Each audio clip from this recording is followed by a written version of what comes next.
కర్కాటక రాశి వారికి జూలై 17వ తేదీ నుంచి రవి రాశిలోకి వస్తాడు. దానికంటే ముందు జూన్ 16వ తేదీకి మీకు మిథునంలో ఉంటాడు 12వ స్థానంలో. అయితే ఈ గురు రవుల యొక్క కలయిక ఒక రకంగా మంచిదే, కానీ ఇక్కడ మౌఢ్యం కూడా ఏర్పడుతుంది. జీవాత్మ సంయోగం అంటుంటారు. ఈ యొక్క జీవాత్మ సంయోగానికి మౌఢ్యం ఏర్పడడం వలన మీరు ప్రత్యేకంగా హెల్త్ విషయంలోని, పెద్ద మొత్తంలో మనీ ట్రాన్స్ఫర్ చేసే విషయంలోని కొన్ని చిన్న చిన్న తప్పిదాల వల్ల ఇరుక్కుంటాం సార్. కాబట్టి ఈ విషయంలో చాలా జాగ్రత్తగా ఉండండి. మరియు అదేవిధంగా ఈ మిగతా గ్రహాలు ఏవైతే ఉన్నాయి అంటే లాభంలోకి వస్తున్న కుజుడు, రెండవ స్థానంలో ఉండేటువంటి కేతువులు, అష్టమంలో ఉండే రాబు, భాగ్యంలో ఉండేటువంటి శని, మరి ఈ యొక్క గ్రహస్థితి వల్ల మీకు కలిగేటువంటి ఫలితాలు ఏమిటి, ఏ దేవతారాధన చేయాలి, ఎటువంటి విషయాల పట్ల మీరు జాగ్రత్త వహించాలి అనేటువంటి అంశాలు చెప్తుంది నేనైనప్పటికీ చెప్పిస్తుంది సాక్షాత్ లలిత అమ్మవారిగా భావిస్తుంది. ఆ లలితాంబిక అమ్మవారి యొక్క అనుగ్రహం మీకు పరిపూర్ణంగా కలగాలని మనస్ఫూర్తిగా కోరుకుంటాం. ఇక్కడ గమనించినట్లయితే ఈ రాశిలోకి రవి ఎంటర్ అవుతూనే మౌఢ్యంలో ఉంటున్నాడు. అంటే ఆల్మోస్ట్ అసలు యాక్చువల్గా జూలై 17కి ఎంటర్ అవుతున్నాడు, కానీ జూలై 15 నుంచే మౌఢ్యం ఉంటుంది. కాబట్టి ఈ మౌఢ్యం యొక్క ప్రభావం ఎలా ఉండబోతుంది వీరికి? 6వ అధిపతి మరియు 9వ అధిపతి భాగ్యాధిపతి, షష్టమ భాగ్యాధిపతి కంపల్సరీ అవుతున్నాడు రాశిలో. కాబట్టి మీరు పెద్ద మొత్తంలో మనీ ఎవరికైనా ట్రాన్స్ఫర్ చేసే విషయంలో, ఎవరికైనా అప్పు ఇవ్వడం తీసుకునే విషయంలో, ఎందుకంటే ఇక్కడ రెండో భావంలో కూడా కేతు ఉన్నాడు. ఈ మౌఢ్యంని మాత్రమే కాకుండా రెండవ స్థానంలో ఉండే గ్రహాన్ని కూడా కన్సిడర్ చేయాలంటే ధన స్థానంలో ఉన్నాడు కేతు, భాగ్యస్థానంలో శని ఉన్నాడు. కాబట్టి భాగ్యశని ధనకేతు ఉన్నప్పుడు ఇక్కడ ఈ మౌఢ్యం ఏర్పడుతున్నప్పుడు, భాగ్యాధిపతి మౌఢ్యం ఏర్పడుతున్నప్పుడు ఖచ్చితంగా ఈ విషయంలో జాగ్రత్తగా ఉంటుంది. ఉద్యోగ విషయాల్లో దూర ప్రాంతాలకు వెళ్ళడం ద్వారా అనుకూలత ఏర్పడుతుంది. మరియు అదే విధంగా గమనించినట్లయితే ఇక్కడ వీటితో పాటు లాభస్థానంలో ఉండేటువంటి కుజుడు మంచివాడే. కాకపోతే ఏంటంటే ఇక్కడ ఆ కుజుడి యొక్క దృష్టి ధనస్థానం మీద ఉంది. కాబట్టి మీరు గణపతి యొక్క ఆరాధన మరియు సుబ్రహ్మణ్యేశ్వర స్వామి యొక్క ఆరాధన మీరు ఎంత చేస్తున్నారు. ఈ మౌఢ్య సమయంలో అసలు ఎలాంటి పనులు చేయాలి, పనులు చేయకూడదు చాలా మంది అడుగుతున్నారు. వివాహాలు, నిశ్చితార్థాలు, గృహ ప్రవేశాలు, గృహ ఆరంభాలు చెయ్యరు. ఇది మరి నార్త్ సైడ్ వాళ్ళకి వర్తించదు. అక్కడ మామయ్య పాటిస్తుంటాం, నార్త్ సైడ్ వాళ్ళు పట్టించుకోరు. కాకపోతే దాని ప్రభావం ఉంటుంది. ఎంతైనా కూడా మనకి వజ్రమూర్తులు, ముహూర్తము, యమగండాలు ఇవన్నీ కొన్ని ప్రాంతాల్లో వర్తిస్తే, కొన్ని ప్రాంతాల్లో వర్తించరా. అలాగే మరి ఇది అలా అవుతుందా అంటారు చాలా మంది, కానీ ఇది అలా ఉండదు. యూనివర్సల్ గా ఇది దాని ప్రభావం చూపిస్తుంది.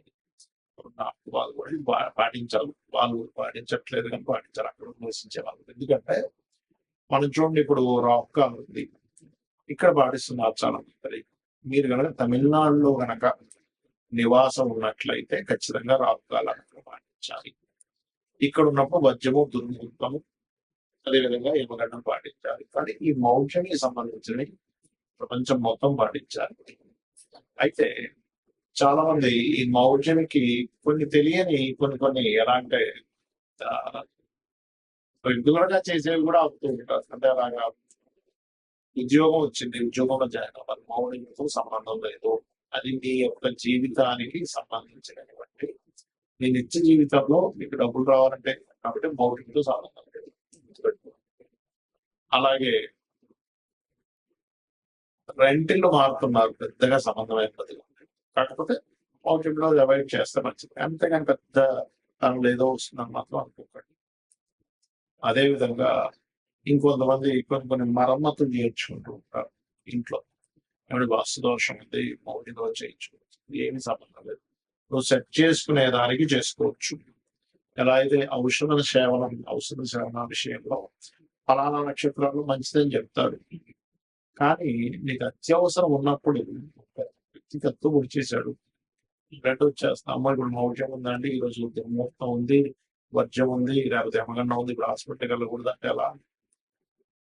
యాక్సిడెంట్ అయింది, వెంటనే తీసుకెళ్ళి వాళ్ళు అతను రిపేర్ చేయించాలి. అత్యవసర వస్తువుల్లో ధర్మం ఎలా అంటే మీకు ఆపద్ధర్మాలు ఉంటాయి.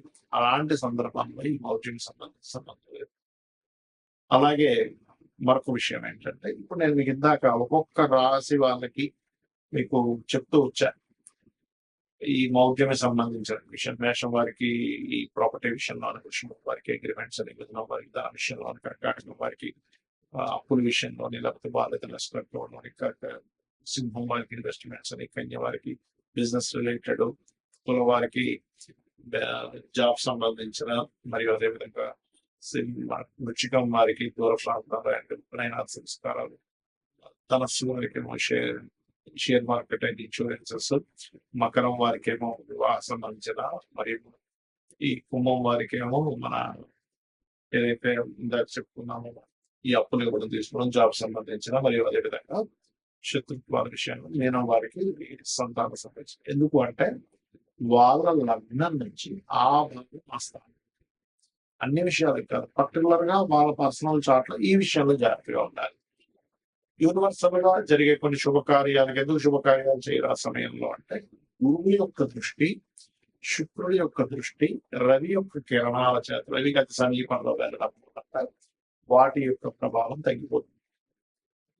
వాటి ప్రభావం ఎప్పుడైతే గురువు ప్రభావం తగ్గిపోయిందో అక్కడ జరిగేటువంటివి ఏంటి, యూనివర్సల్ గా జరిగేవేంటి, బంగారం యొక్క ధర సంబంధించిన విషయంలో బాగా డౌన్ ఫాల్ సరే ఇంకా చిత్రంగా ఫ్లక్చువేట్ అవ్వడం ధరల విషయంలో జరుగుతుంటుంది ఆ టైంలో పర్టికులర్. అలానే మీరు చాలా మంది ఏంటంటే, నేను చాలా సార్లు చెప్పాను, 1 year నుంచి చెప్తున్నాను, బాగా పెరుగుతుంటుంది, తగ్గుతుంటుంది, 50 సార్లు జరుగుతుంది. ఇక్కడ చాలా మంది చేసే మిస్టేక్ ఏంటంటే, వాళ్ళ జన్మజాతకాలలో రవి గురువులు పాడైపోయి తెలియక వద్దు బంగారంలో ఇన్వెస్ట్మెంట్ చేస్తున్నారు. దానివల్ల తెలియకుండా హైలో ఉన్నప్పుడు తగ్గినప్పుడు అమ్మడం జరుగుతుంది. కాబట్టి నేను చెప్పేది ఒకటే గుర్తుపెట్టుకోండి, ఈ బంగారం విషయంలో కూడా ఈ మౌఢ్యము ఫ్లక్చువేషన్స్ ఇస్తుంది. రవి గురువుని కంపస్ చేయడం వల్ల. అదేవిధంగా మరొక విషయం ఏంటంటే, ఇది జల సంబంధించిన విషయాలు, సునామీలు ప్రపంచవ్యాప్తంగా కొన్ని ఈ ఆరోగ్య సంబంధించిన విషయంలో కూడా దీని యొక్క ప్రభావం పెరగనుంది ఈ కంపస్ వల్ల.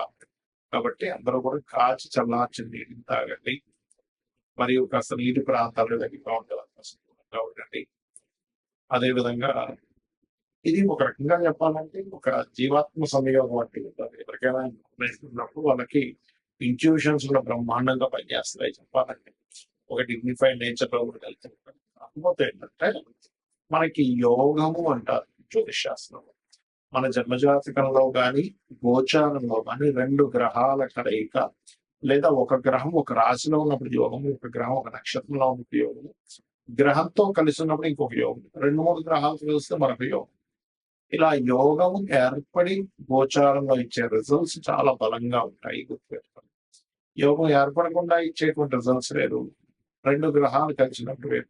కాబట్టి మీరు ఏం చేస్తారంటే, మీకు జన్మజాతకం తెలియదు, అసలు ఏం చేయాలో అర్థం కావట్లేదు, మీ డేట్ ఆఫ్ బర్త్ లేదు, అలాంటప్పుడు కూడా ఏం టెన్షన్ పడకుండా సూర్యనారాయణమూర్తి యొక్క ఆరాధన, లలితా సహస్రనామాలు, వీలైతే లలితా సహస్రనామాలు సూర్య భగవాను చూస్తూ ఓం భానుమండల మధ్యస్థ భైరవీ భగవానే నమః మంత్రం చేయడానికి